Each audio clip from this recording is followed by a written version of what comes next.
शंकरी रे गलिया जी पापा शंकर रे दुआ शंकरी रे गलिया जी पापा शंकर रे दुआ हथिया बाबा पोखरा दाना खनवाय काई उनुकर खइलाए पापा काई रखल उधार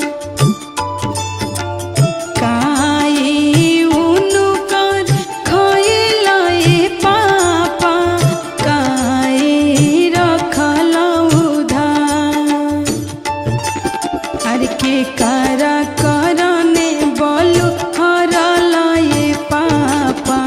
साजना छे कले दुआ हरि पाना